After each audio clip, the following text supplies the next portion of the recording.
handle the truth. The Denise Simon Experience. The Truth Matrix. Vetting, exposing, drilling down to the truth. Rolling Thunder, this is Hitman. Seat over. Hitman, this is Rolling Thunder. Seat out. The Denise Simon Experience. Exposing politics, lies, demagoguery, spin, fraud. Grid to suppress. Mike Charlie, 4 tree 5, 9er 2 1. Grid to mark. Mike Charlie, 4 7 tree 9er 8 9er out. Promoting individual situational awareness. Question, probe, notice, ask why. Mark smoke on the deck. 2 rounds HEPT. Gas TOT 5-3.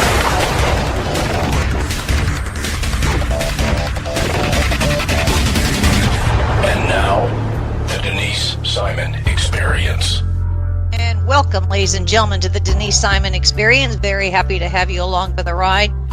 I've got our expert again, Stephen Mosher. He's been on the show a couple of times, and we've had an awful lot of chatter going on about China. And he is the very successful author of Bully of Asia, meaning China. Why is China the new threat to world order? And we got so much going on with China, and it's finally hitting the headlines the way it should, right, Stephen? And welcome to the Denise Simon Experience. That's good to be here. I guess the first interesting question would be this. Has North Korea actually been annexed in some form by China? Oh, I think North Korea is clearly an extension of China. I think that Xi Jinping calls Little Rocket Man to Beijing whenever he wants. Little Rocket Man has gone twice now, and Xi Jinping is playing him. Xi Jinping is playing the North Korea card against us. So I think Donald Trump has to realize, and I think he does realize, that he's not just negotiating with Kim Jong-un in Pyongyang, North Korea. He's negotiating as well with Big Brother China in the person of the new Red Emperor, Emperor Xi Jinping. And Xi Jinping does not want to lose control of North Korea, and so he wants to string this out as long as possible. Remember, we have big problems with China, but as long as China can keep the North Korea issue on the front burner, then that sort of prevents us or handicaps us or slows us down in coming to grips with the real threat to a peaceful world order in East Asia and elsewhere, which is the People's Republic of China. So yeah, he's going to drag this out as long as he can. I indeed think so, and I believe that all of this is very much coordinated. I could be really overstating it, but I think it's very much coordinated when it comes to little Kim with the help of Russia and Iran, too. I think they're all loving to troll the United States at this point. Well, yeah, it's sort of a coalition of evil, axis of evil, I think someone once called it, a coalition of the bad guys. North Korea is helping the Iranians develop nuclear weapons, since North Korea already has nuclear weapons. China is keeping North Korea alive because the sanctions are really starting to bite in North Korea. People are hungry, starving, but China keeps providing them with enough petroleum products to keep the lights on in Pyongyang, and then of course Russia is providing a number of things, including I think the rocket motors for the rockets that Kim Jong-un is building. So it's very much a consortium of evil. It's an axis of evil, and we had the top-ranking economic official from China over in the United States last week. And we had him here because Xi Jinping is desperate to avoid tariffs imposed by Donald Trump on his country. He is desperate to avoid a cutoff in technology transfers to China because China cannot innovate. China cannot innovate because of the culture of corruption of the Chinese Communist Party. And so he called Kim Jong-un for a 2-day meeting in Dalian. And I think he read him the riot act saying you cannot reach an agreement with the United States at this time. you have to play this out, and besides, you have to demand that the Americans give you billions and billions of dollars the way they have in the past. Get them to bribe you into good behavior, he told Kim Jong-un.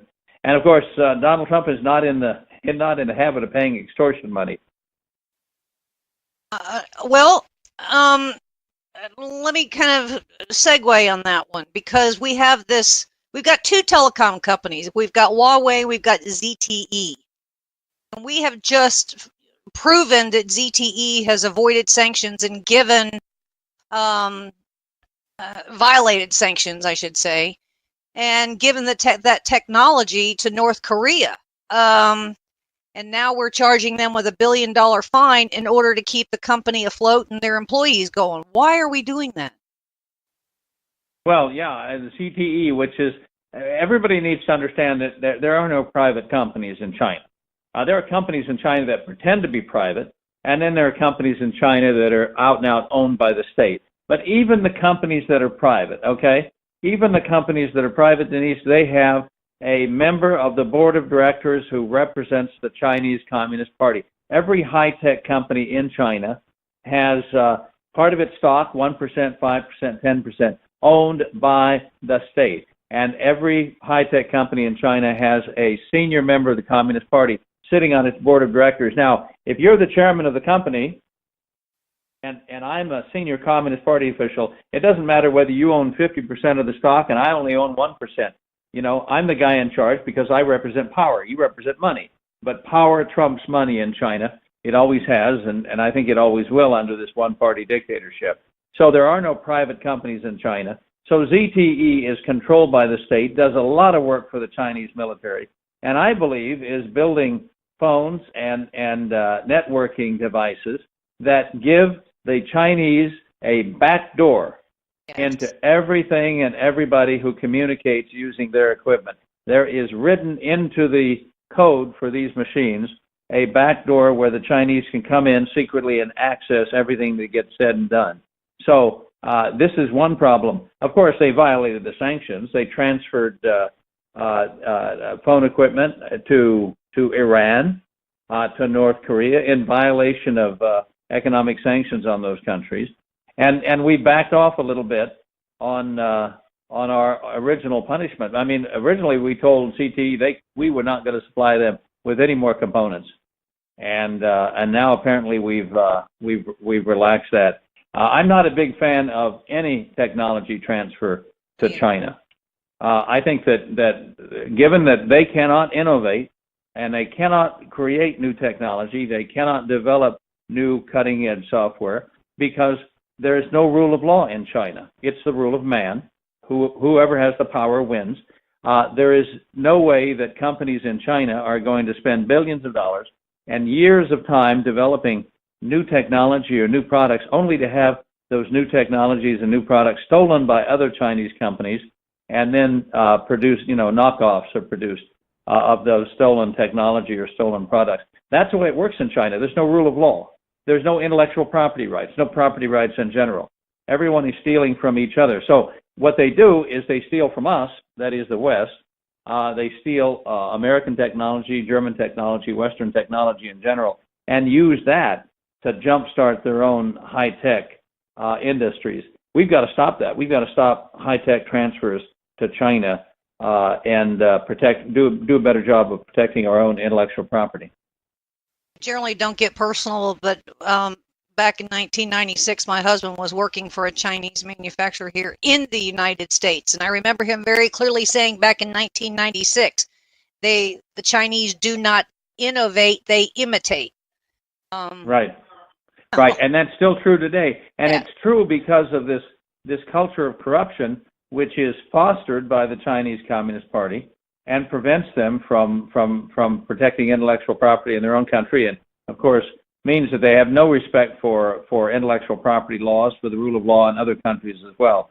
So now the new game in China is this. The new game in China is the Chinese government is giving tens of billions of dollars to state-owned companies and nominally private companies, not really, of course, we talked about that, tens of billions of dollars in money, in credit to those companies, so they can come over to the United States and buy American companies, either buy them outright or at least invest in them, buy 10%, 5% of their stock. And what happens as soon as the one-party dictatorship that rules China gets a foot in the door of an American company, the technology goes out the door and over to China in the form of flash drives.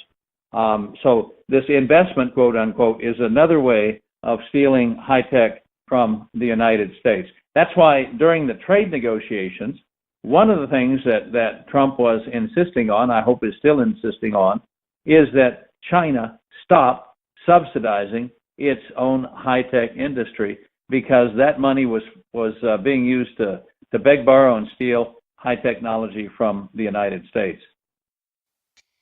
You know, I saw a remarkable statistic the other day, Stephen, and this is, I think, really quite indicative of your position on this, and that is that the largest patent applications in the United States from the U.S. Patent Office is China. There were 220,000 patents that were filed by China in the United States last year. Yeah, that's a very interesting number too, isn't it? Because the Chinese know we play by the rules, even though they don't. And so what they will do is they will file patent applications, tweaking a little bit here, tweaking a little bit there, and they're not really innovating. What they're doing is they're trying to lock in a legal claim for technology that we've developed and they've slightly modified. So yeah, the U.S. Patent Office is simply overwhelmed with patent applications now, and I believe that many of those applications from China are fraudulent. I do too. So, Stephen, do we now work to pressure the Trump administration, the State Department, Treasury, to begin to classify China as an adversary?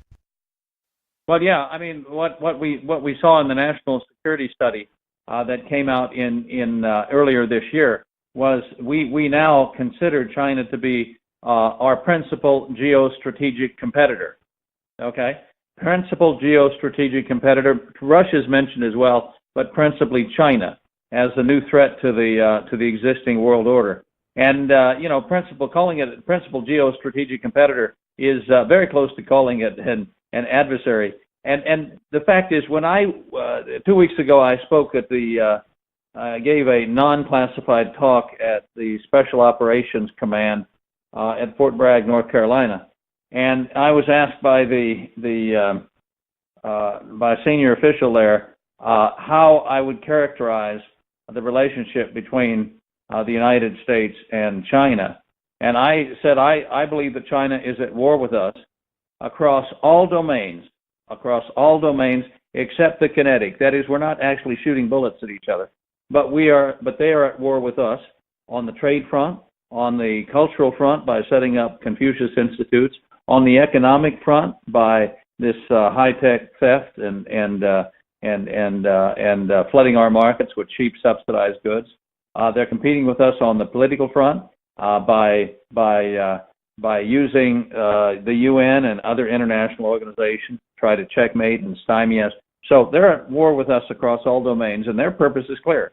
Their purpose is to dominate. Their purpose is to win the Cold War that they declared on us back in 1991. And so we've been in an adversarial relationship with China, whether we know it or not, for the last quarter century or more. And the fact is, if your adversary is at war with you, then you're at war, whether you want to be or not. So the good thing about our president is that he can multitask at very high levels. I think he can deal with the North Korean problem. I think he can deal with China at the same time. I think he can deal with Iran effectively. I think he's reshaping the Middle East. I think there are a lot of good things happening overseas, in part because we seem to be moving in the direction of having the same policy towards China that we had towards the former Soviet Union.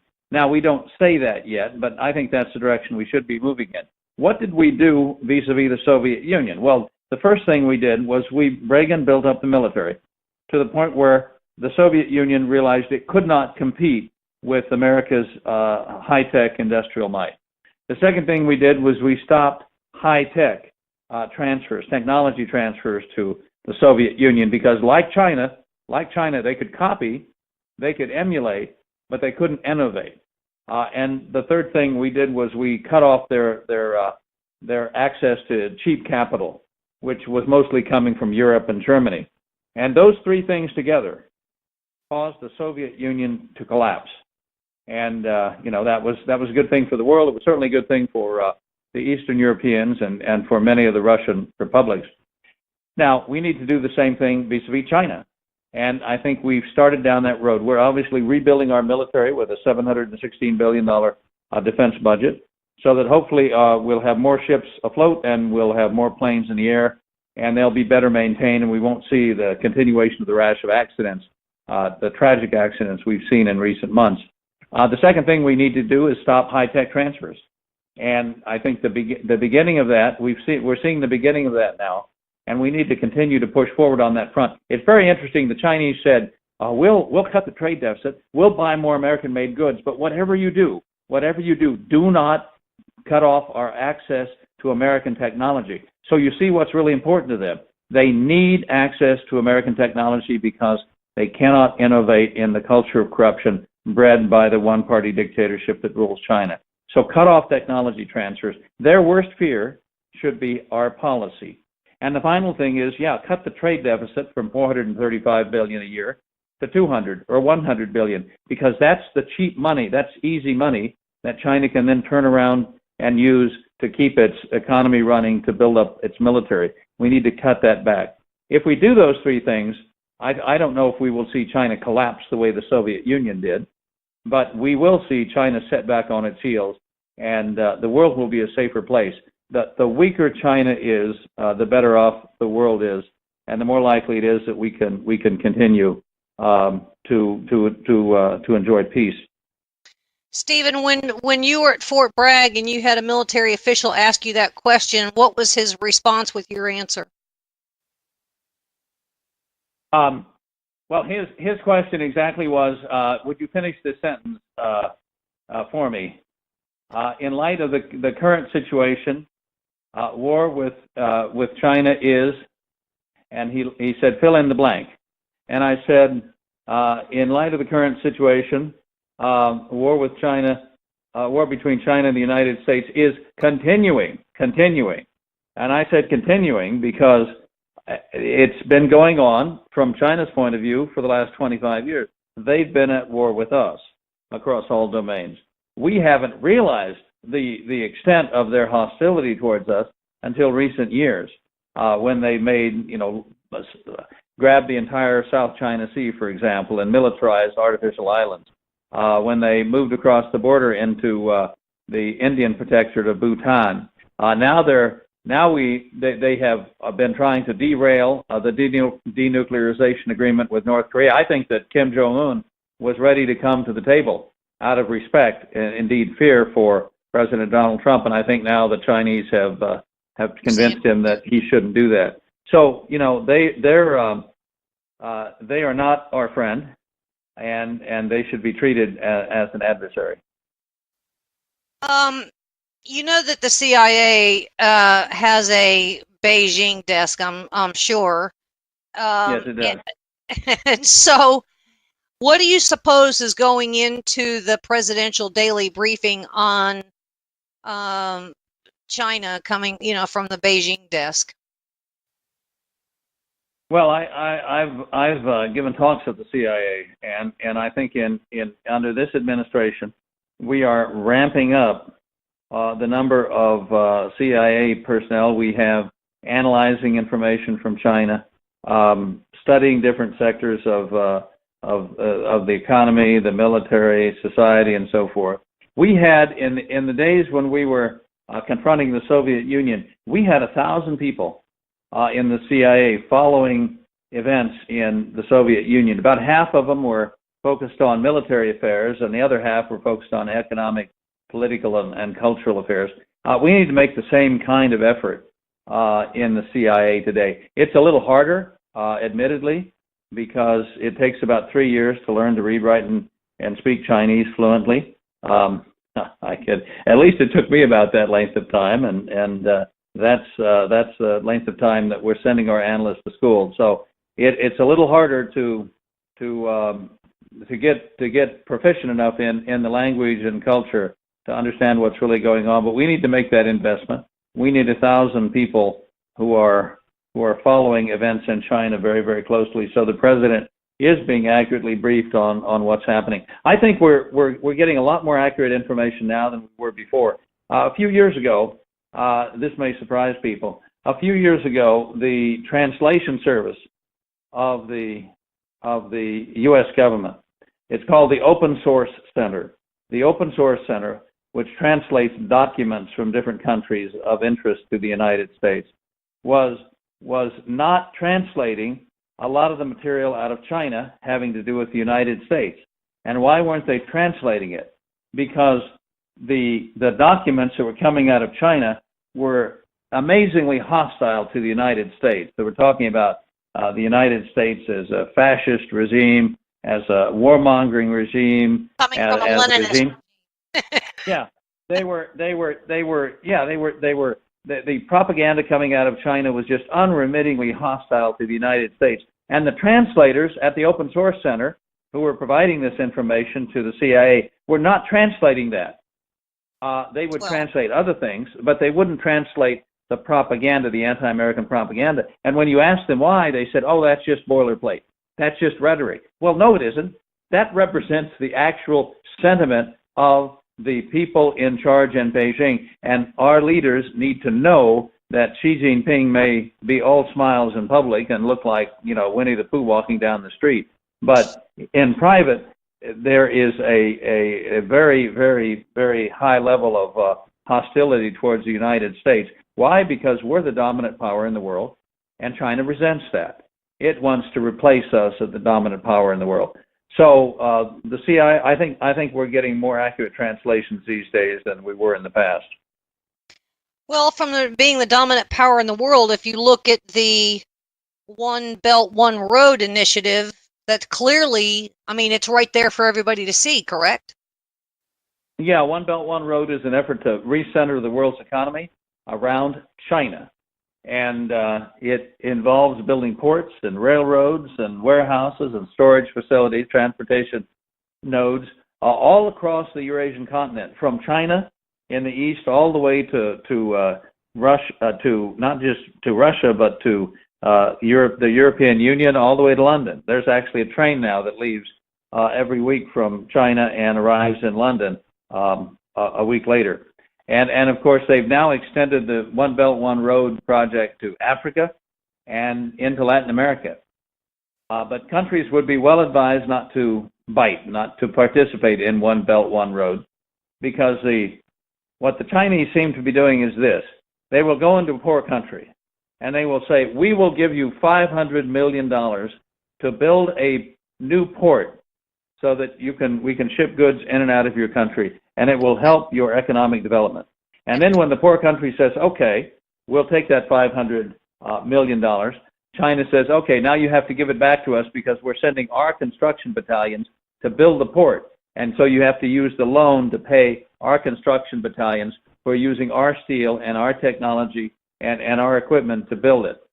But you'll be able to pay back the loan because once the port's complete, the shipping will come in and out and you can charge a fee. Well, it turns out that all the projections of how profitable these places are going to be are vastly exaggerated. And so when the port is done and the poor country finds that the ships aren't coming the way they were projected to, it finds itself unable to pay back the loan. And then what happens? China says, oh, you defaulted on the loan. That's right. The port That's ours is now ours. Yeah, we own the port. Debt trapping.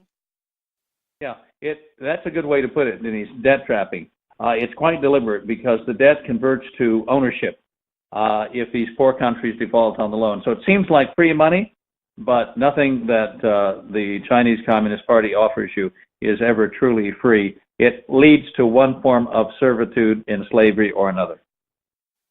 Ladies and gentlemen, Stephen Mosher, author of Bully of Asia. Make sure that you grab that book so you necessarily understand in context where Stephen's coming from. Stephen, thanks so much for being here. We could carry on for hours and hours and hours, but I'm going to keep inviting you back because the topic's not going to go away. So well done. And ladies and gentlemen, stay with us. There's more coming your way.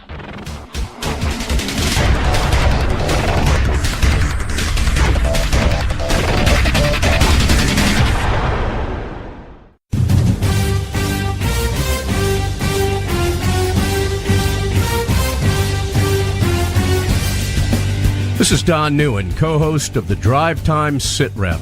Join me as I call in to my Intel analyst, Denise Simon, for my daily situation report, or Sit Rep, the Drive Time Sit Rep. Check talkamericaradio.us for more information and show times. Hi, this is Captain Matt Bruce from the Captain's America Third Watch, and you're listening to Talk America Radio, the new dominant force in conservative talk radio. Hi, this is Donna Fiducia. And Don Newen from Cowboy Logic Radio. Ladies and gentlemen, if you don't go to sleep every night completely fatigued from trying to restore America from the destruction that is taking place, Then you're simply not doing enough. Join us every Tuesday night, 9 p.m. Eastern, for Cowboy Logic Radio. let the restoration begin.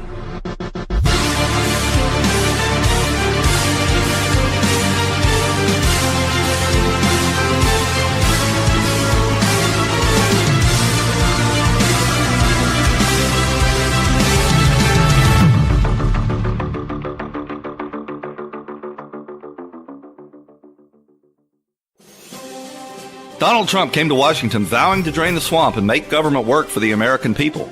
But the swamp creatures in D.C. aren't going down without a fight, and the deep state is determined to overturn the election and keep their gravy train rolling. In these turbulent times, it's critical for patriots to stay engaged and be prepared to defend this president. You can stay up to date on Trump's battle to make America great again by listening to America First Radio with Jim Dawes each weeknight at 10 p.m. Eastern on the Liberty Feed.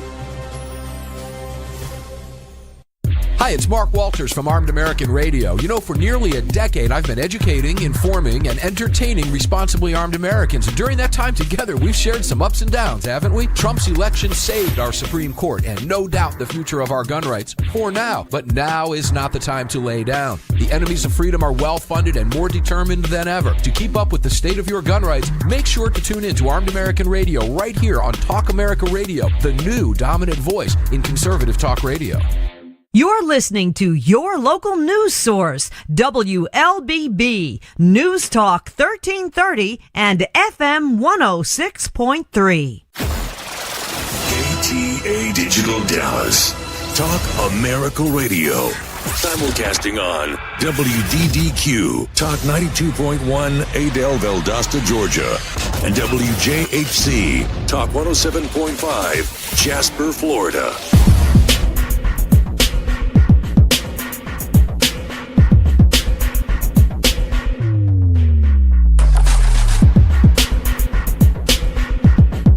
Thanks, ladies and gentlemen, for staying with us here on the Denise Simon Experience. I've tapped an old, distant buddy. I'm not even sure that we've actually really met, but our paths have crossed a million times, and that is Clare Lopez, who she's got quite the resume, I might add, but she certainly is former CIA, but she is also one of the top people over at the Center for Security Policy who's done remarkable work. And we're going to talk about, I almost hate to say the word, Claire. We're going to talk about Russia here a little bit, but I guess more of the cause of some other major issues, and that is, I would say, the slow demise of Europe. So with that, Claire, thanks for being with us on the Denise Simon Experience. Well, thank you, Denise, so much for having me again. It's always great to be with you, and I do appreciate the chance to talk about this new occasional paper, as we call it, just published within recent days at the Center, called Russian Strategy and Europe's Refugee Crisis. It really points at some things that might not have been clear to people casually observing what's going on, but a pair of very excellent authors, the brilliant Jeff Nyquist teaming up with a Romanian co-author, Dr. Anca Maria Cernea, who lives in Romania actually, authored this remarkable paper. You know, there's some gratification that I'm getting here because it appears that Sweden and Poland and certainly a couple of the Baltic nations are beginning to take some not defensive postures anymore, but some offensive measures on Russia. And, you know, they are seeing the consequences of the power and the hegemony that Russia has been applying, least of which was Crimea and Ukraine, but also in the other tactics, as we well know, as active measures. But I would also say those active measures are not just about propaganda anymore. They are hard measures, and I think it necessarily was proven with Russia's activity in Syria. And then Syria, we came to know everybody was a Syrian refugee or a Syrian migrant, and they were flooding all into Europe in various pathways through Turkey and then into Greece and then on to other paths. But it isn't just, they weren't all just Syrian refugees, as we well know, because we're getting them from Libya, we're getting them from other places in Africa and so forth and so on. And so this paper was a remarkable description of, I would say, there's the old cliche, Claire, of in a high tide all boats rise. My sense is in a low tide all boats sink, and I think that is really what Vladimir Putin is necessarily trying to do, because Russia financially is not the most stable, I would say robust economically, and Russia wants Europe to be the same way, least of which would affect NATO, correct? Definitely. I mean, what we're looking at is a very long-term policy by the Kremlin, certainly under Vladimir Putin's rule, which has now gone on for well over a decade and looks to be continuing into the future for the foreseeable future. Obviously Russia is a foremost adversary of the United States and certainly of NATO and the NATO alliance we have with Western European countries. So there are very many different kinds of measures, active measures, as you note, other geopolitical policies that the Kremlin engages in for the purpose not only of obtaining certain Russian objectives, which I would say in the Middle East region, for example, are very specific. For example, to establish bases, naval and air bases on the southeastern littoral of the Mediterranean, to obtain reliable arms clients to which to sell weapons, and to expand power and influence in that region as well as elsewhere. But in Europe, those policies, I think, have a lot to do with Putin's perception of what happened with the collapse of the Soviet Union back in 1991, and literally its dismemberment. He's called that the most serious catastrophe of his lifetime. At the time, he, of course, a younger KGB official.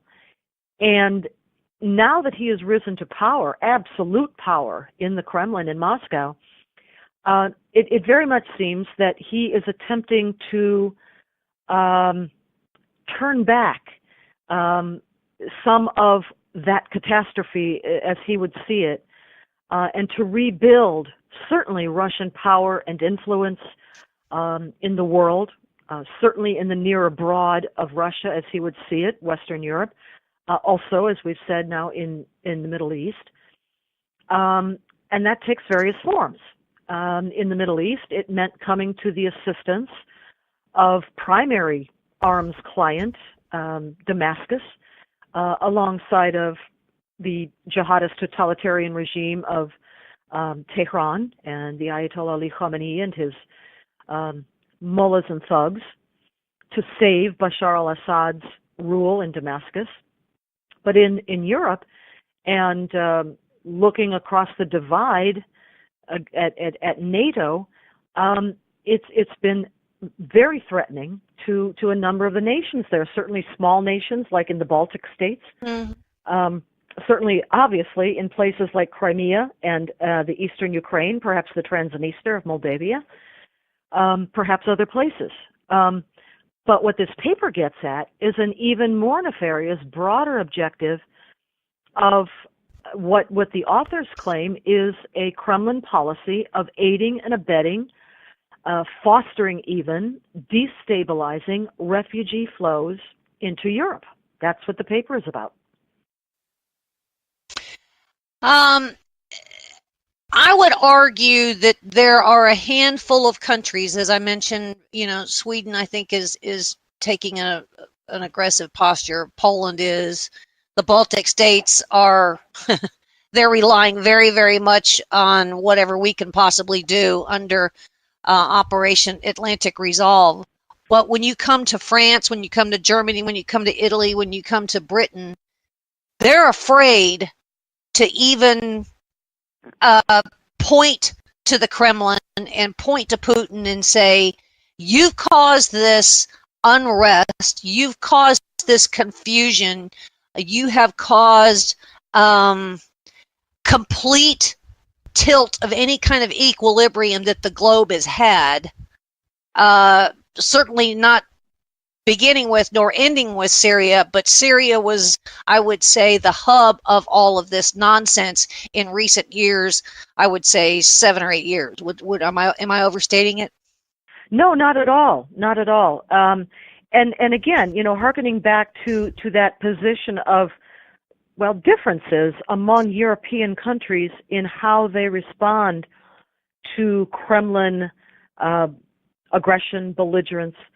It is striking, and we do see different policies being taken by different countries, but certainly there is no question that these migrant flows, not just as you say, out of Syria, or what used to be called Syria, there is no Syria anymore, the former Syria. Well said. But also from across, let's say, North Africa, and as far east as places like Afghanistan. Those migrant flows, and a lot of it channeled through Turkey, which, again, another country and a regime to keep an eye on, Neo-Ottoman Jihad state, which managed those refugee flows like a faucet, a spigot, turning on and off as they sought to, as Erdogan, Prime Minister Recep Tayyip Erdogan, sought to impose pressure on European countries.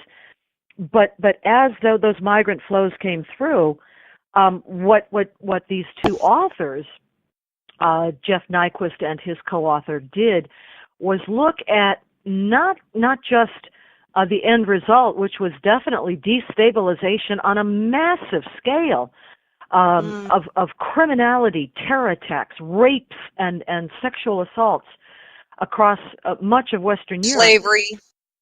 Sex slavery, the whole litany of abuses permitted under Islamic law, under Sharia, that come with these Muslim migrants, many of them single, young, military-age men. But what the authors did, Jeff Nyquist and his co-author, in this paper, is look at the origins of the refugee flow itself.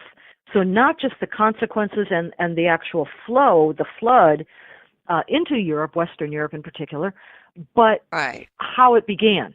And that goes back to his co-author's premise that a good part of this was perhaps deliberately instigated.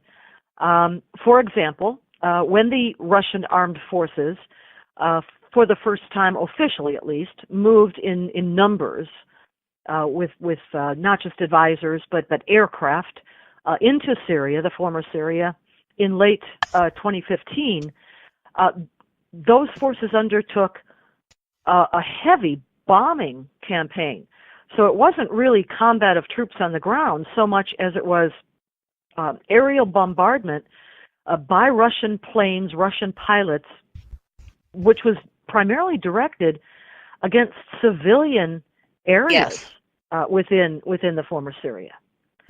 And that bombing campaign, at a very minimum, it had to be understood and known that would trigger a flood of refugees out of those places.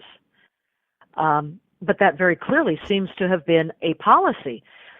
And let me add one thing really quickly here, is not just to trigger refugee flows that then went out of the Middle East and then, as we know, on up through Greece, Turkey, the Balkans, and then into Europe.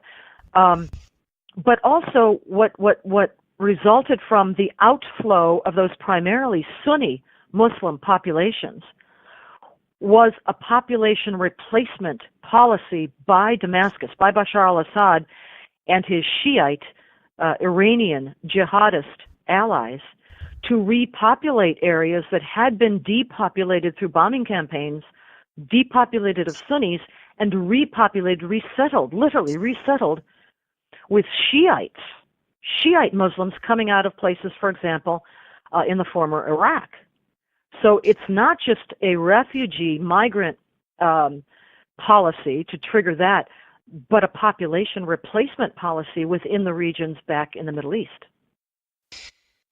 And so going back to December of 2010, when I would say in Tunisia that began the whole Arab Spring thing and Tahrir Square, and to be snarky here, never let a opportunity go to waste, or a bad situation go to waste.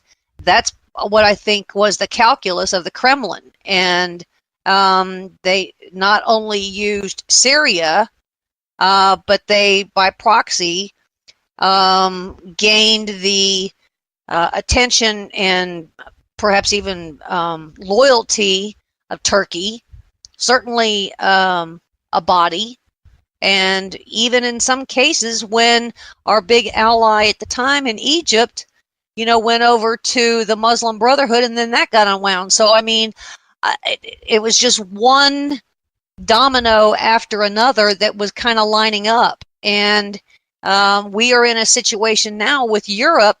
And if we don't think it doesn't affect us here in the United States, it clearly does, because we had to take in these refugees, whatever number we took in. But it affected Australia.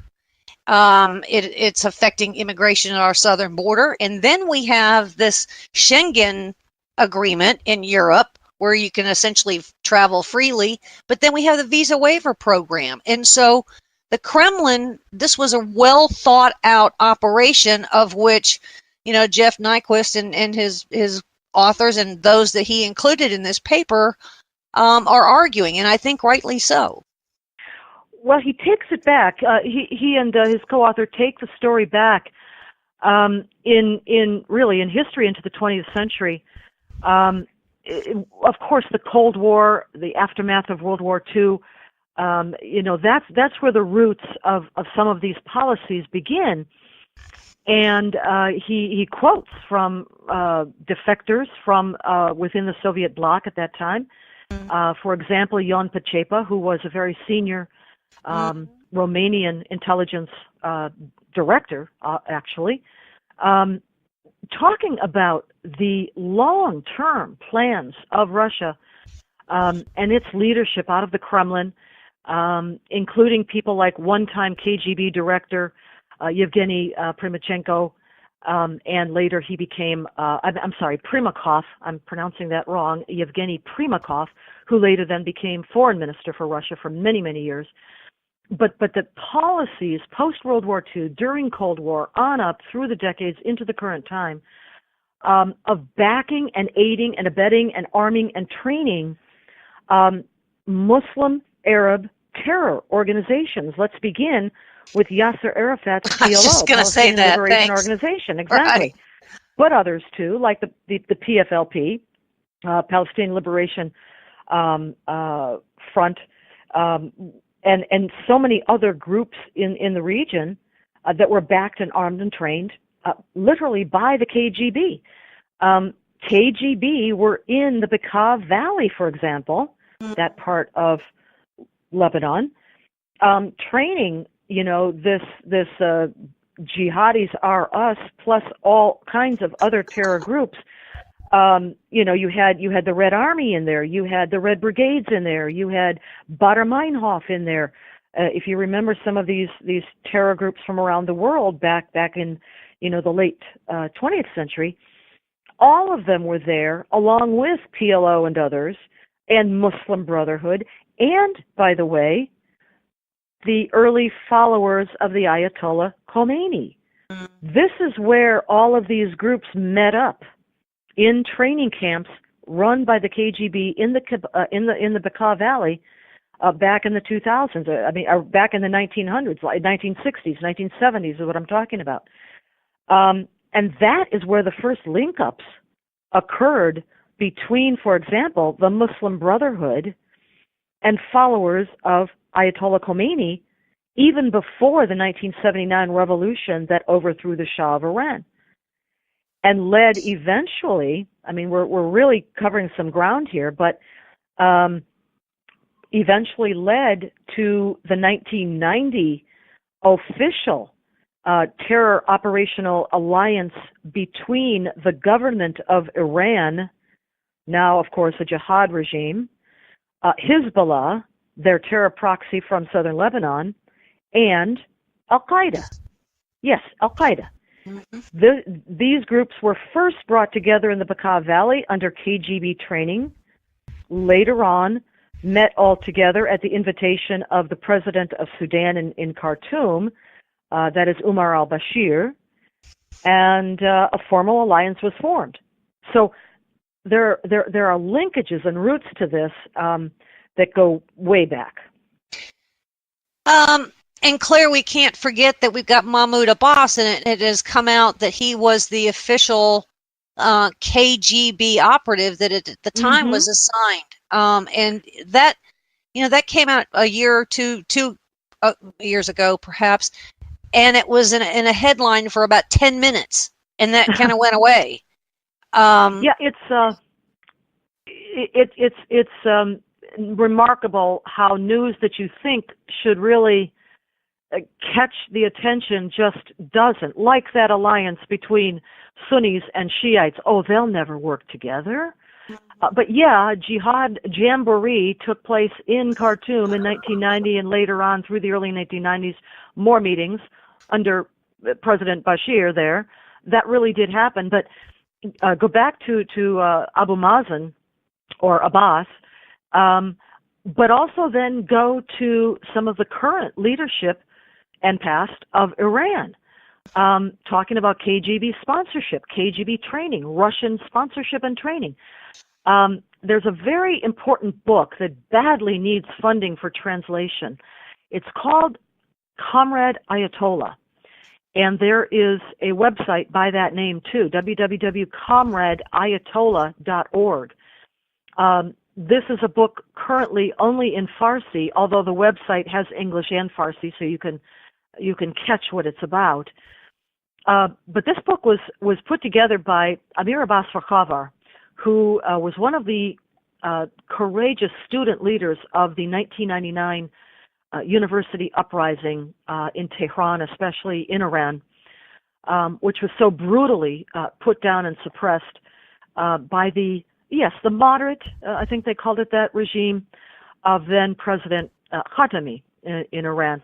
But the point here being that he calls the book and the website Comrade Ayatollah because he documents how many top leadership figures of Iran, but this also goes for people like Abbas and others, were trained not just by the KGB or not just in the Bekaa Valley, but in the case of the current supreme leader of Iran, the Ayatollah Ali Khamenei, that is Khomeini's successor as supreme leader, literally went to school, went to university. It was called Patrice Lumumba University back then in Moscow. Later changed its name to Friendship University, they call it now.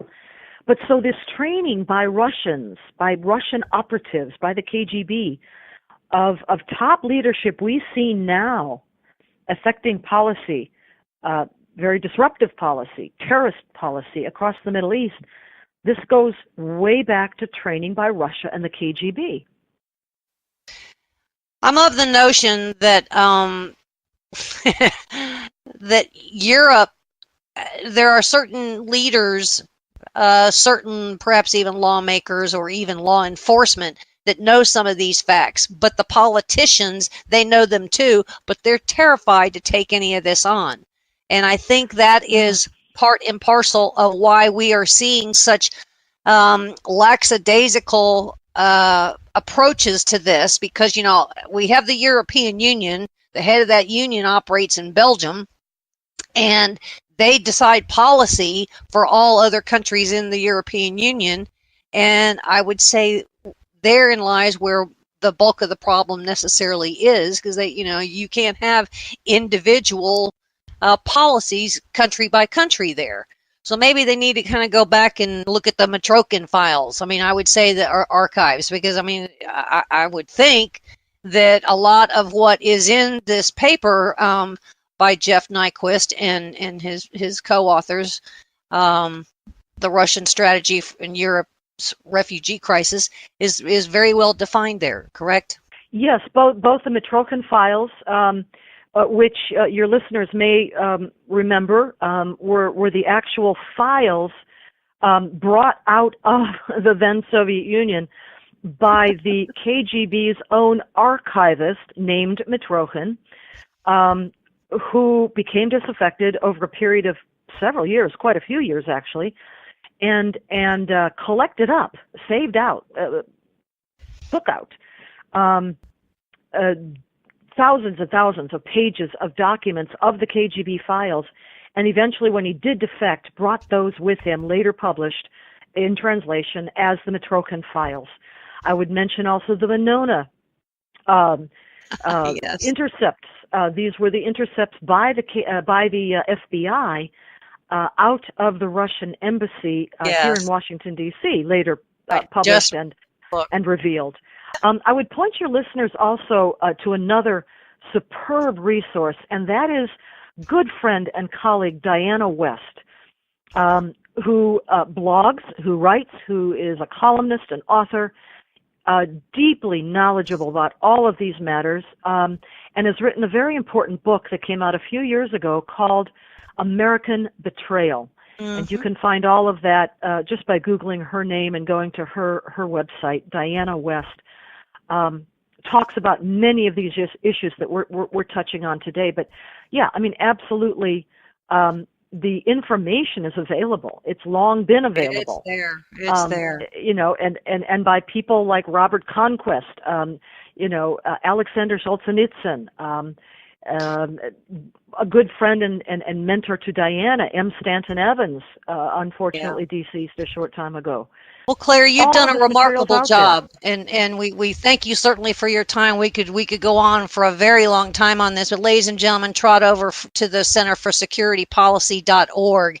The paper is there, Russian Strategy in Europe's Refugee Crisis. And Claire, thanks so much for your time, and come back again soon. Thank you, so much for having me, Diana. It's great to be with you again. All right, good deal. Ladies and gentlemen, I'm calling you the wrong name, Denise. Thank you for having me on. More coming your way, ladies and gentlemen. Stay with us.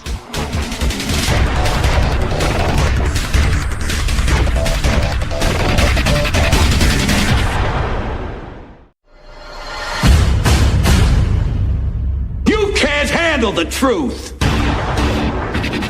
The Denise Simon Experience. The Truth Matrix. Vetting, exposing, drilling down to the truth. Rolling Thunder, this is Hitman. Seat over. Hitman, this is Rolling Thunder. Seat out. The Denise Simon Experience. Exposing politics, lies, demagoguery, spin, fraud. Grid to suppress. Mike Charlie, 4 Tree 5, 9er 2-1. Grid to mark. Mike Charlie, 4-7 Tree 9er, 8-9er, out. Promoting individual situational awareness. Question, probe, notice, ask why. Mark smoke on the deck, 2 rounds AGPT.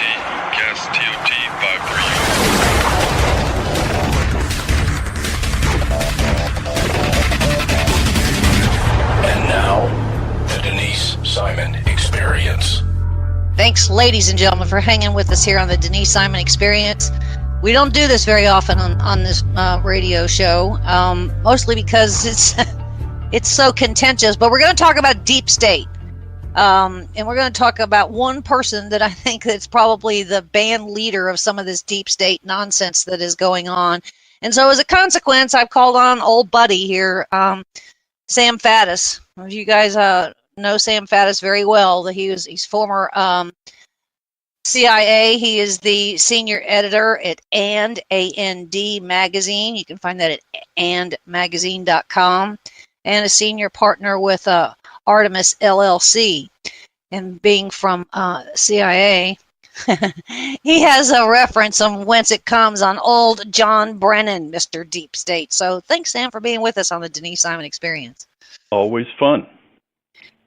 Listen, this cat, John Brennan, he was always kind of creepy, spooky to us out here in the real world outside the Beltway, looking back in. He also, before he took over the agency, he was, I think, part of, I don't know, some kind of top staff person for Obama at the White House. So I think they had developed some kind of real deep relationship. And then he went over to CIA, and he decided he was going to completely retool the agency. But this guy just didn't ever seem to have all the real credentials to lead such an agency. Overstated or understated? No, you're dead on. That's 100% correct. All right. So as a consequence, was he, from what you can necessarily tell, was he embraced or widely appreciated / liked at the agency? No. I mean, he's okay. Not at all. He's not taken seriously, and there's widespread resentment regarding him amongst retired officers and serving officers. So, in order to have some appreciation for somebody at the agency, it's kind of important to have kind of really come up through the ranks and done some of the really hard work and not just be an intelligence analyst, which appears to be all that he was, correct? Right. And just to clarify, since I mean, you mentioned the magazine, and I wrote on this topic for And recently. You know, intelligence analysts basically take reports that are coming in from the field, and they honestly take reports that are coming in from a million places, right? So satellite imagery, electronic intercepts, human intelligence. They stitch it all together and produce reports and make evaluations of what the hell's going on someplace. I'm not disparaging that profession. That's a really important part of what the agency does. You know, so I was a guy running around on the street, case officer, so of course case officers think they are the center of the universe, as they should. But, you know, realistically, I mean, if you don't have a certain amount of arrogance, well, I don't know how you operate. It's like being a fighter pilot. If you can't push the envelope, you're useless. But realistically, look, the analysts are important. They're critical. But this guy never even learned that trade, right? He did that for a relatively short period of time, and he got assigned to go brief Bill Clinton, which basically means he's the guy that carries the presidential daily brief down and basically reads to the president or presents to the president stuff written by other people based on information collected by other people. And then if the president has questions, maybe he can answer them, or maybe basically what he does is he just brings the questions back to the building and gets somebody to answer them. Okay. Developed a personal relationship with Bill Clinton. End of story. From that point on, everything he has done in his career has been as a political animal hitched to the Clintons and or somebody associated with them. So he hasn't done anything for decades but that, and he is absolutely 100% not apolitical. What sets me off about the guy is when he stands up sort of on his soapbox as if he were, you know, proclaiming to everybody he used to be the nation's top spy and acting as if he is some independent, impartial arbiter, usually bashing Donald Trump. You know, and I might take it, okay, look, man, You're an American citizen. You can say whatever you want. But let's be clear. You are not speaking as an impartial intelligence professional, because you gave that up a long time ago. You are a mouthpiece for the political opponents of this president. It could just as well be coming straight out of Hillary Clinton's mouth or Nancy Pelosi's mouth as yours. So stop with the I'm just, concerned only about the Republic. I have no dog in this fight nonsense. That's a blatant lie. And that is my, you're looking for a bone to pick. Yeah. That is the central issue for me. That is a misrepresentation of who this guy is. And I would say, between he and Clapper, and I was a fan of Clapper for a while, until I wasn't. Right. And he's supposed to be in a position of being the spy's manager. But what is happening now? And your article was really kind of spot on. You're just continuing to throw gasoline in a fire, and you're riding on the coattails. Meaning Brennan is riding on the coattails of his resume, in a job title only, I would say, with a political bent to it. And it's ridiculously hurtful, because, he's the authority, as was Clapper. They are the authority. Or if you worked in that White House, you are the authority. And it's really not so much. So there's clearly a clique that is happening here, and it's becoming very tiresome. Not only to us little guys out here, but I would guess to the rank and file within the agency and other national security types, because they're probably watching him on CNN, shaking their heads, going, "Dude, this guy's just, he's way out of his lane." Just how hurtful do you think all of this really is, Sam? Well, I think it's, I think it would be very, very difficult to overstate how detrimental this is. And I mean detrimental in the most fundamental sense to the Republic, to the nation, which is bigger than any of this political nonsense. It's bigger than any individual. We have a democratic system. We have elections, fight like hell, win or lose. Congratulate the winner, abide by the results of the election, come together, move ahead as a country. You don't like the fact that Donald Trump won the last election. That's awesome. Then go start getting ready for the next election. Start pulling together your financing, pulling together your candidates, doing whatever you're going to do. That's the way this works.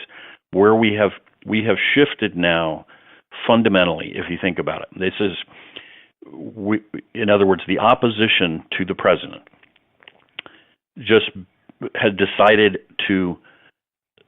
they don't like the result of the election, and therefore, in effect, they will not abide by it. Before he ever sat down in the Oval Office, they began to wage a war, a propaganda war against this man. And I have said this multiple times, I think, on this program, on a scale that we have not seen since the Soviet Union in terms of propaganda.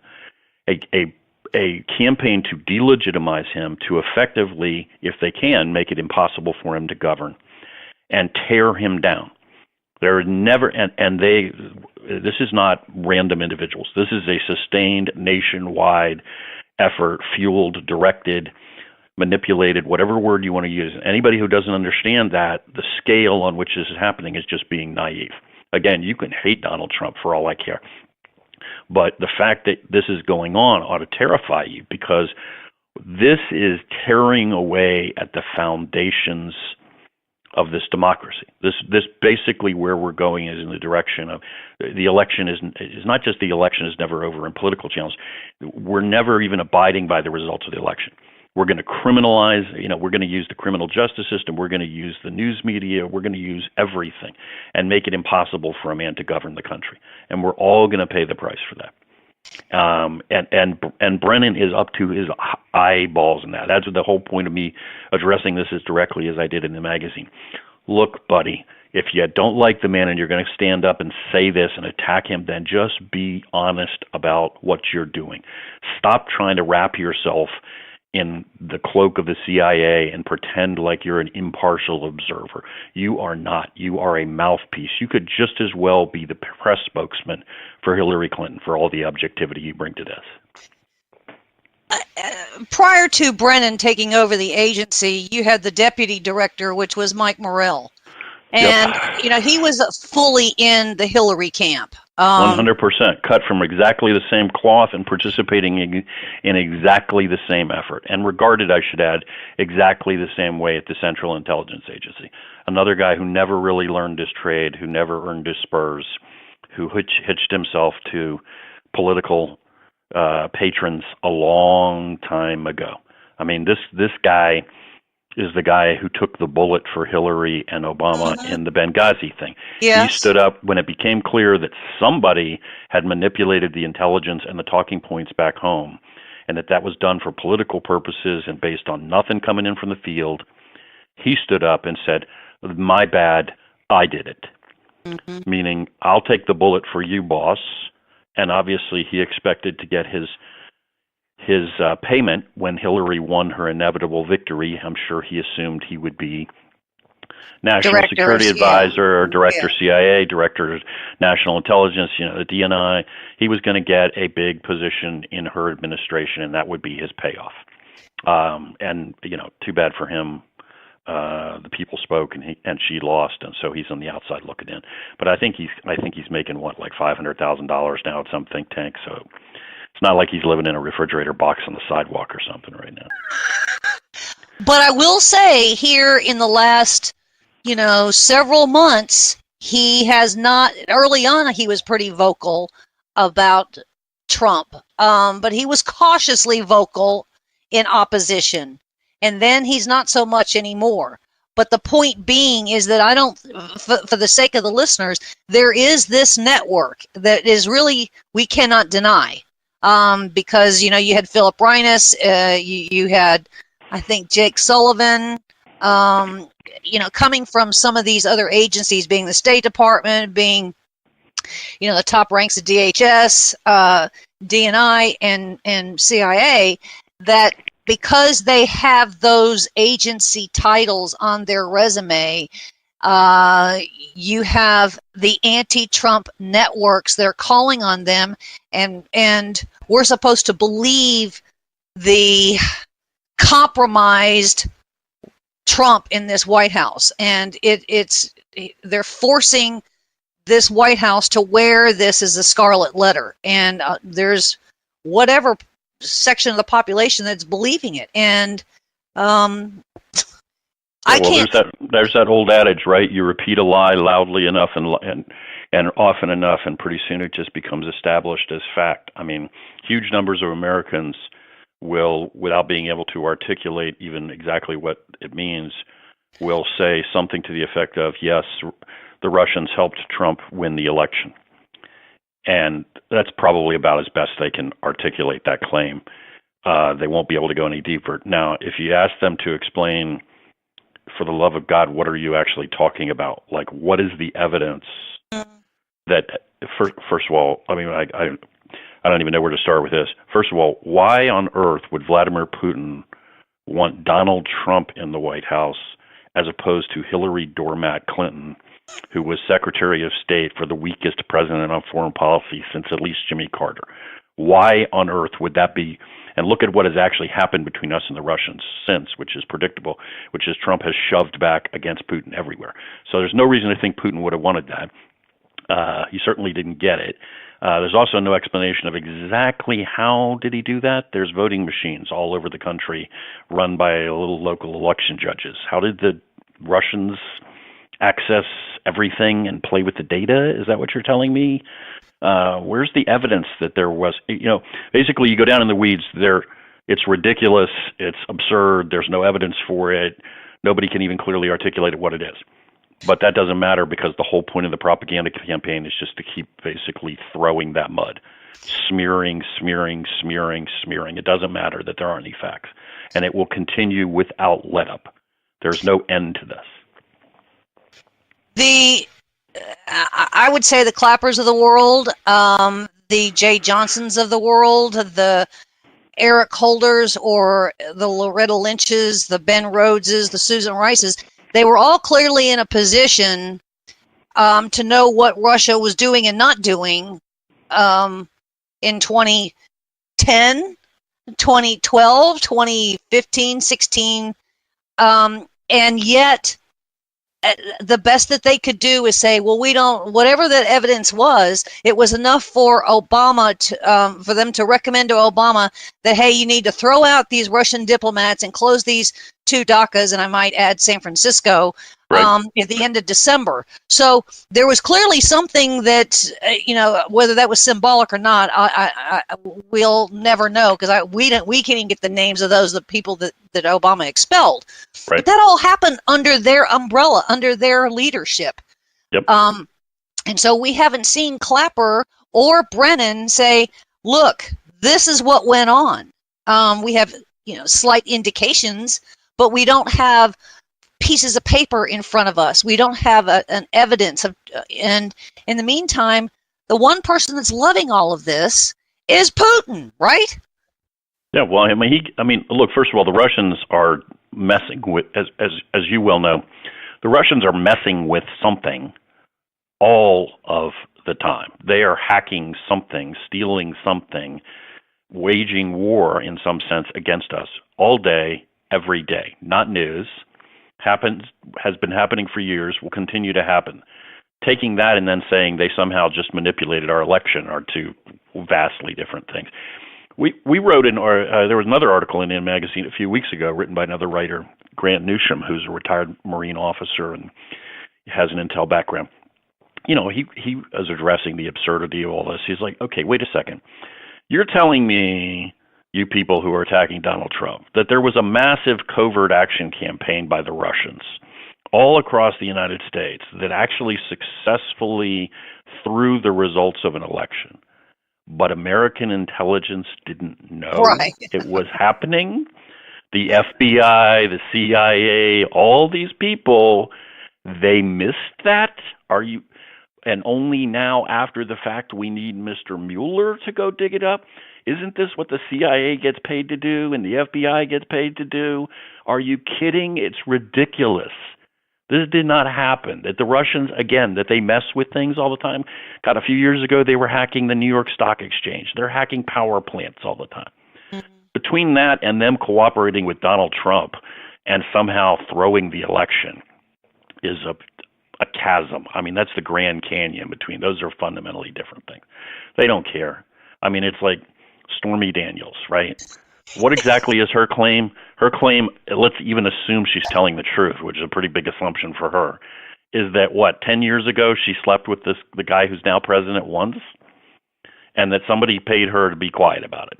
Again, I'm not suggesting that I believe all of her representations by any stretch, but that would be the worst case scenario. So why exactly do I care about that now? Why is that a huge issue? I know it's a huge issue for her because her DVD sales have gone through the roof and she's back on stage at clubs all across the United States. So I understand precisely what her gig is. Her career was over. She wasn't making any money anymore. And now all of a sudden everybody wants to look at her. So she's a friggin' marketing genius. But I don't know how any of that equals something that the American people care about, even if in the worst case that she's telling the truth, which I seriously doubt she is. There are some media outlets that are, in fact, kind of pinpointing that, whatever happened, and good, bad, or indifferent, and the volume and the depth and the width of it all that happened under the Obama administration. Yep. They should be wearing this scandal and not Trump.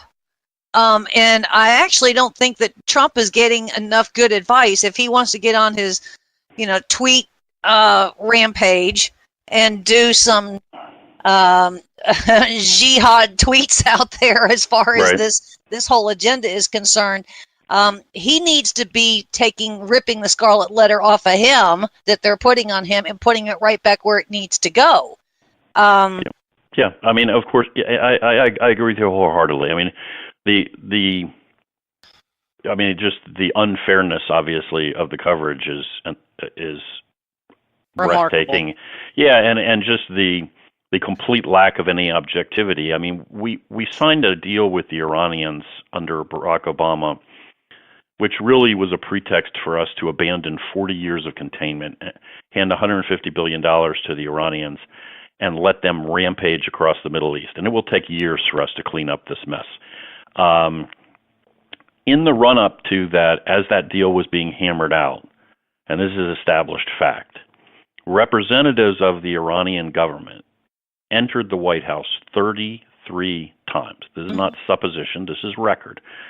33 times. One of the guys used to be the Iranian ambassador in Germany, and when he was Iranian ambassador in Germany, it was during a time period when there were a whole bunch of assassinations of Iranian dissidents in Europe by Iranian agents. Again, established fact, well documented. In other words, he's not just a senior Iranian official, but directly tied to killings and hunting down of dissidents. And he and these other guys went into the White House 33 times as this deal was being hammered out. Now, you want to talk about evidence of collusion and direct connection between people at the top level of our government and a hostile regime. There it is. And again, this is concrete. You can Google it, find it. It'll take you about 5 minutes to dig all this up. Yet, effectively, the mainstream press has completely ignored this issue. I mean, there are potential issues there, up to and including treason, but certainly disclosing classified information, all kinds of real-world criminal offenses that somebody ought to be taking a hard look at, ignored, swept under the rug. In fact, now I guess the line is Barack Obama had no scandals. Is that his new thing that he trots out now? Yeah. I guess if you're not ashamed of it, it's not a scandal, right? So that. Well, I mean, we've got the building of the South Islands in the South China Sea. That didn't just happen in a year's time. It was going on during the Obama administration. We had Crimea blindsided. We've got Ukraine that they ignored. Obviously, we have the whole matter of Libya, not just Benghazi, but Libya is a total that is in worse shape today than I would argue that it ever was. And so where was Brennan? Where was Clapper? Where was Susan Rice? Samantha Power? Well, I mean, another one of my points in the article that I wrote for Ann that we started off talking about was, look, Brennan, first of all, stop pretending like you're an apolitical figure, because you gave up being a professional intel guy a long time ago and became a politico. So just second, after we've got the bias issue out of the way, where's your record of competence that suggests that anybody should listen to you? I mean, if you're the head coach for a 1-15 team in the NFL, I don't need advice for you on how to win the Super Bowl, man. There you go. Well said. You were the advisor to a guy who presided over one fiasco after another, but now we should listen to you? I mean, maybe only to get your advice, so I'll do exactly the opposite, I guess would be the only reason why I would listen to you. He spent his whole time at CIA playing, when he was director, classic bureaucrat, playing with wiring diagrams, reshuffling the org chart at headquarters. The world's on fire. The Iranians are rampaging. The Chinese are occupying a big chunk of the Islamic Pacific State. The Islamic State has gone on a rampage. We could go on and on. He's busy drawing new lines between little rectangles on an org chart and changing the names of offices. I need you guys to move across the hall, and you guys should report to that guy. And we're like, oh my God, this has nothing to do with anything. This is classic Washington paper shuffling, rearranging the deck chairs on the Titanic. I mean, that's all you're doing. Ladies and gentlemen, give a big round of applause to Sam Faddis, and make sure that you visit andmagazine.com often, because there is good work coming out of there. And Sam, thanks for being with us on the Denise Simon Experience. Thank you. More coming your way, ladies and gentlemen. Stay with us.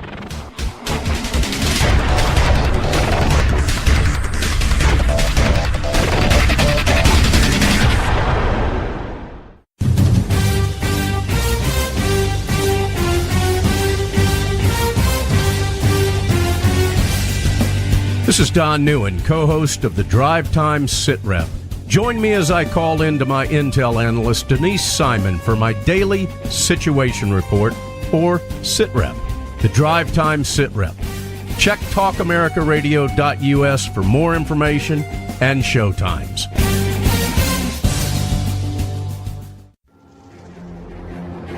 Let me talk to you, black people. When you vote for blacks and put them in office under the banner of the Democrat Party, please explain to me what black people get as a result.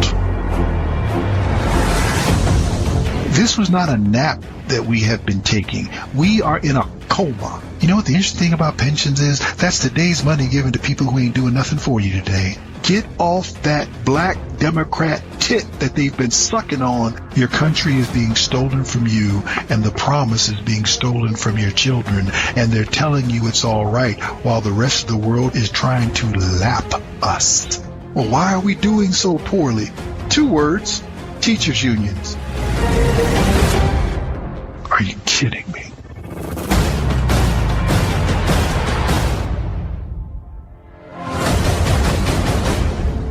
Black Man Thinking, Monday nights, 9 p.m. This is Denise Simon, host of the Denise Simon Experience. When I'm not debating with Donna Fiducia about politics, I listen to Cowboy Logic Radio. Why, you ask? Because outside of my blog, founderscode.com, and my own radio show, the Denise Simon Experience, Cowboy Logic is by far the most entertaining and informative radio show on planet Earth. Plus, Don makes me feel guilty if I don't listen to his radio show every week. You're listening to your local news source, WLBB, News Talk 1330 and FM 106.3. KTA Digital Dallas. Talk America Radio. Simulcasting on WDDQ, Talk 92.1, Adel, Valdosta, Georgia. And WJHC, Talk 107.5, Jasper, Florida.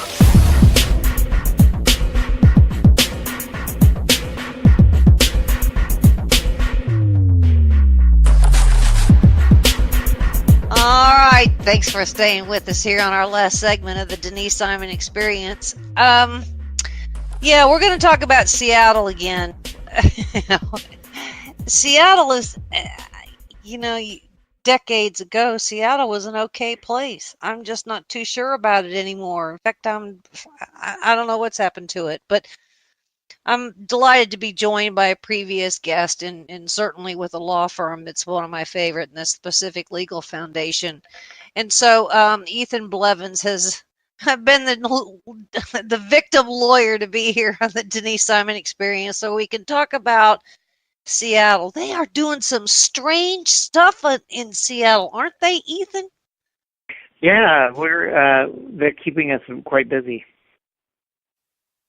Okay, well, I guess, let's see, the last time I spoke with Pacific Legal, we were talking about the case where the state, or maybe it was just the city of Seattle, was basically telling landlords, you can't choose who you want as a tenant, we're going to choose them for you.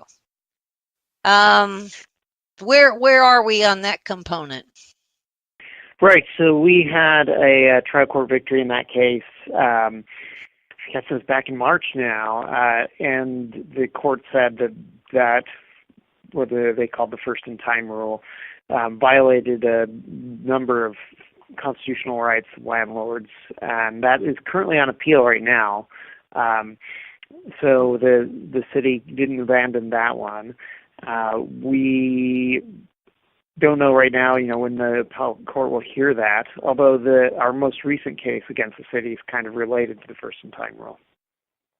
Yeah, and that is, jeez, I guess Seattle just doesn't like landlords. And landlords also, I would say, that are really kind of their own small business owners, because the cool tech thing now are people that develop phone apps. And I mean, they launch probably 30 an hour, regardless of what kind of thing you're doing, whether it's a Uber thing, an Alexa thing, sell your stuff at a garage sale. I mean, just go for, but somebody rather creative, I would say, has developed essentially an app that helps potential tenants seek a place to live.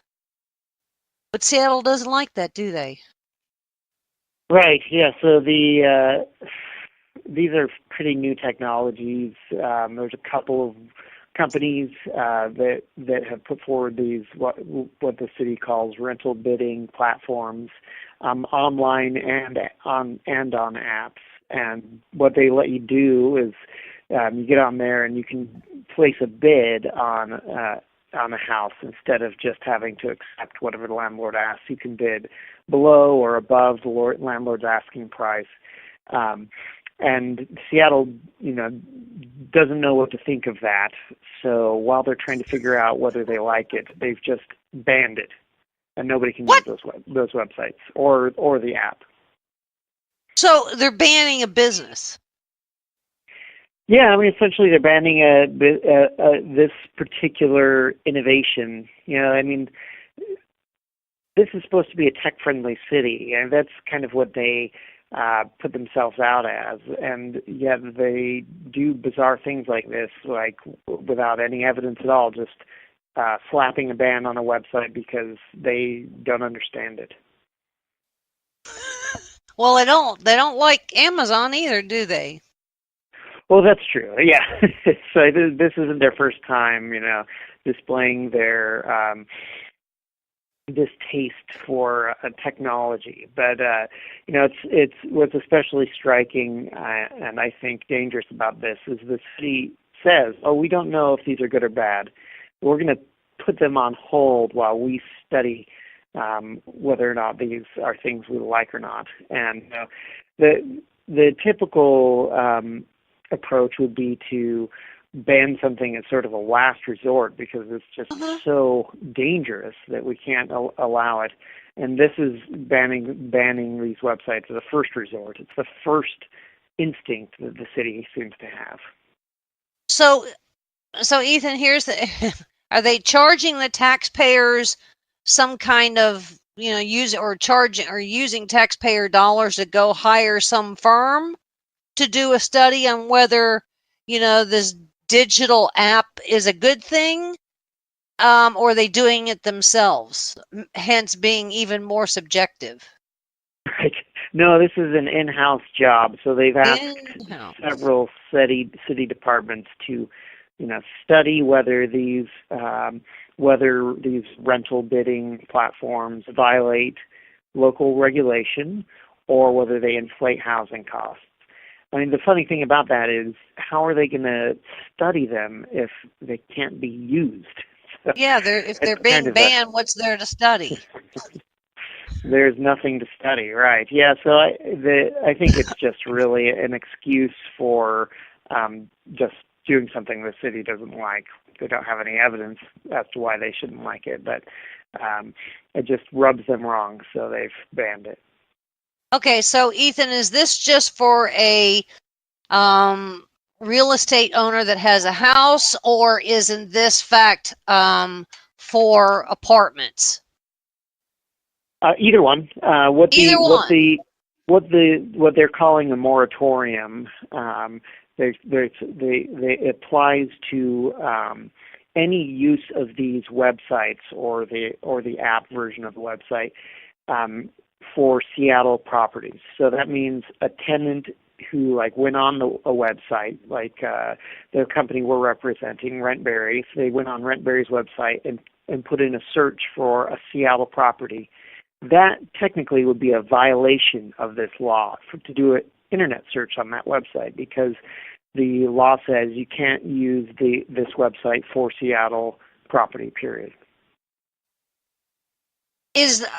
Are these websites used in other places around the country successfully? Yes, yeah. So there's two primary ones, Bidwell and RentBerry, and these they have a web platform and they're developing, and they have an app version of that platform, and they have been around since about 2015.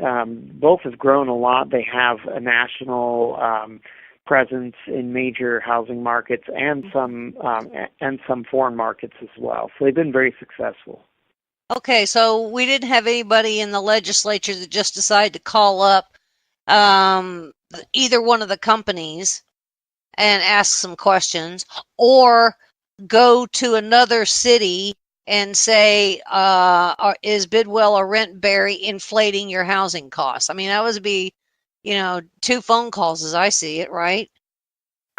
Right. I don't think they reached out to anybody about this. What happened, bizarrely enough, is that the University of Washington's student government sent the city council a legislative directive, they called it, asking the city council to ban these things because, according to the University of Washington student government, these things are going to make housing more expensive for students.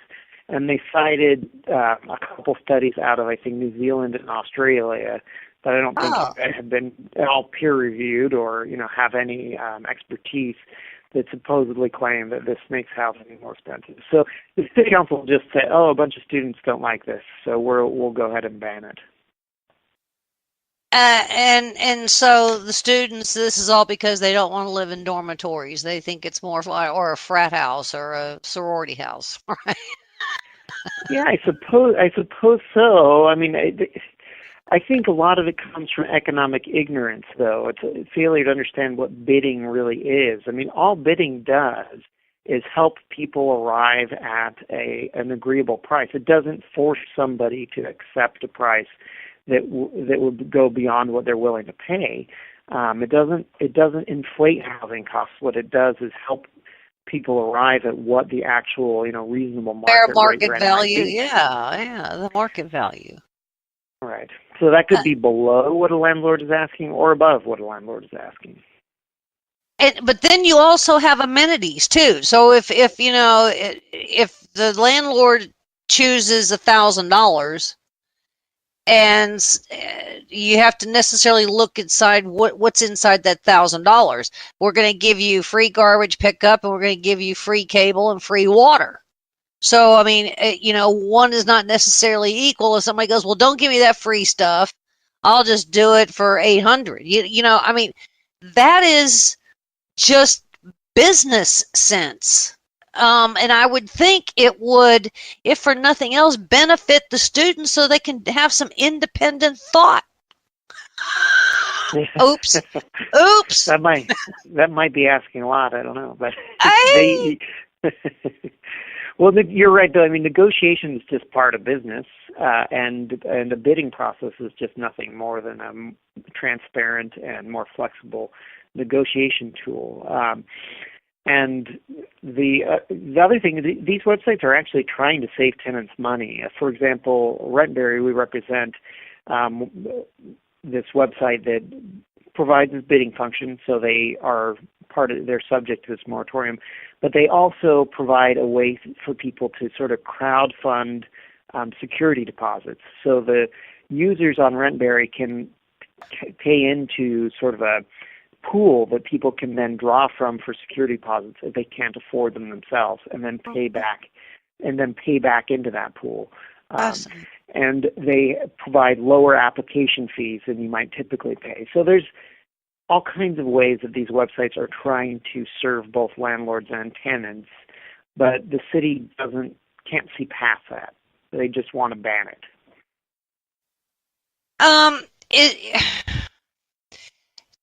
Is this only exclusively, Ethan, about the students, or is this some other kind of there's something that tells me that there's a homeless component in here, and that there's some federal dollars involved in all of this that I think is very important to the legislature. And if you've got an independent company or independent businessman and a landlord that are doing normal things for the sake of their own success, something tells me that this legislature and their lawyers are protecting something else. I feel like there's some other undercurrent here. Is there that possibility, or am I just being conspiratorial? No, I think that there's something going on there for sure. What I can say with a lot of confidence is that that this is part of the city council's attempt to get around the state ban on rent control. So Washington State, by state statute, it is forbidden for city governments to impose rent control measures. The city has regularly bristled at that and is actively trying to get rid of that ban. And so I think that this is one way they see as they're just trying to kind of poke holes in the ban on rent control. And one way to do that is to prevent landlords from using tools to arrive at a reasonable market rate rent. Is there a housing crisis in Washington? I know that there's one in California, but I mean, is there some real housing, shortage in Washington? In Seattle, there certainly is, and actually the city's declared our homeless crisis as basically a state of emergency. Yeah. So it is really a serious problem, and all factors indicate that housing in the Seattle area is only getting more expensive. There are a number of reasons I think that the fault for that should lie on the city council's doorstep, and yet they are sort of blaming these scapegoats like new websites that can't have had any role in the housing crisis because they haven't even gotten a chance to be tried out yet. They really should be looking inwardly. Is there some kind of a foreign component that's also in this mix that, because I know Chinese corporations are coming into Washington and buying an awful lot of businesses in real estate.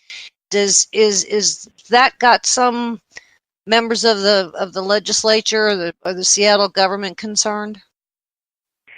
Well, whether they are intending to or not, for sure what they're doing is making it much easier for these large investment companies or property management companies to scoop up property and become the primary landlords in the city, because small-time landlords can't stomach the toxic legal environment they have to survive in.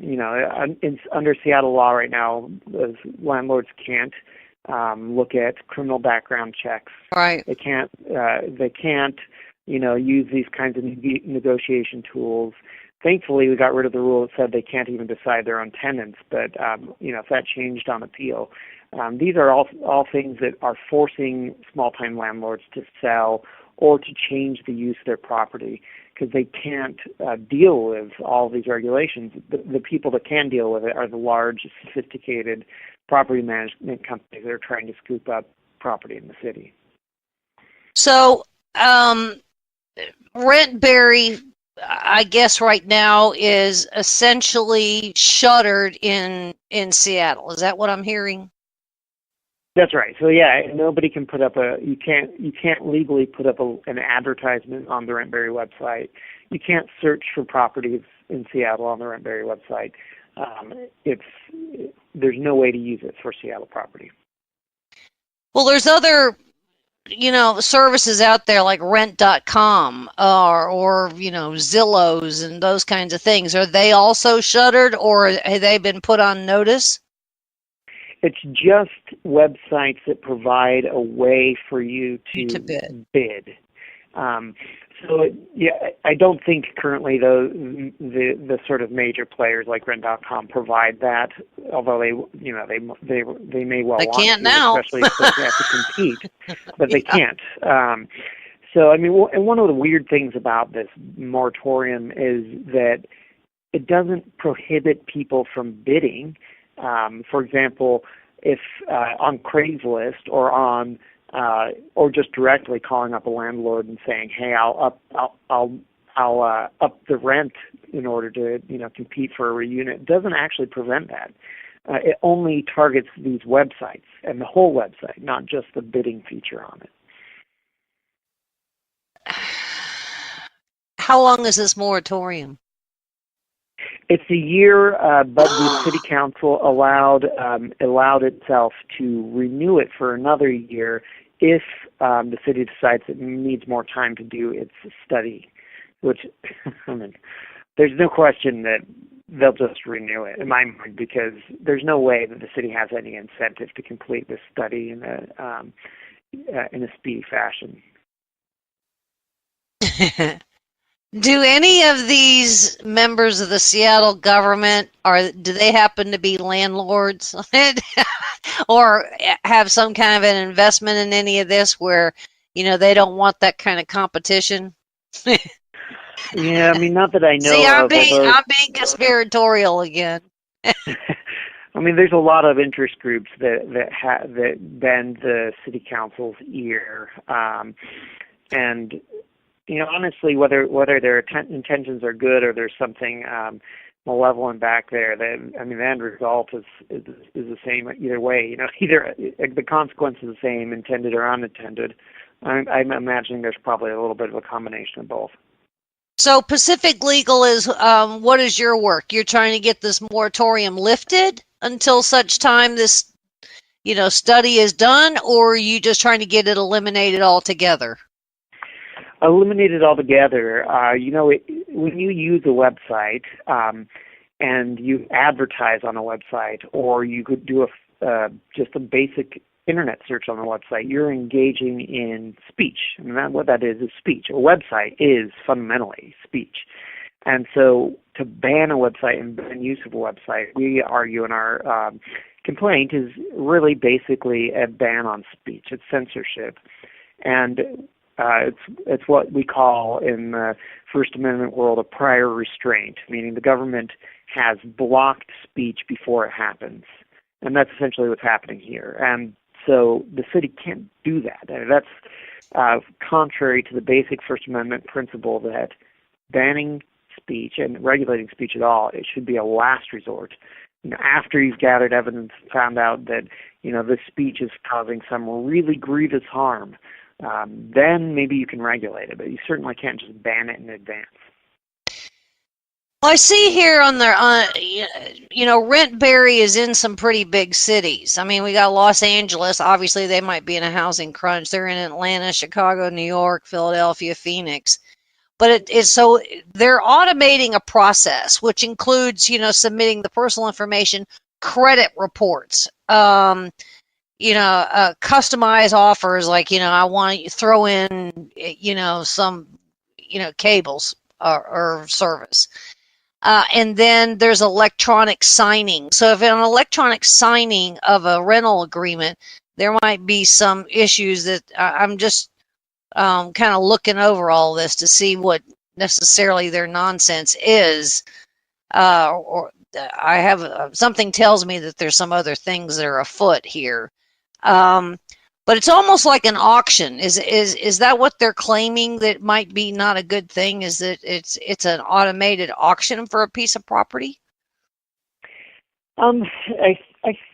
Perhaps they haven't been super clear. I mean, what the moratorium says is it is uncertain whether these rent bidding platforms comply with local regulation or how they impact the rental market.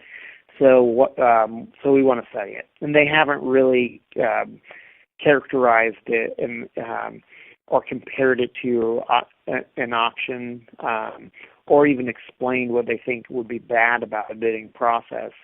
That's what they basically admit they don't know. One of the really funny things about this is that they said, well, we think this might violate the first-in-time rule, which we were talking about earlier, which is the rule that would require a landlord to rent to the first person who applies. Yeah, yeah. But we got that rule struck down, so it's no longer in place. Yet the city is still trying to rely on it. The other strange thing about that is if you think these websites violate local regulation, then enforce your regulations. Don't ban it entirely, right? So it's unclear why they don't feel like they can just go ahead and enforce the rules they have in place.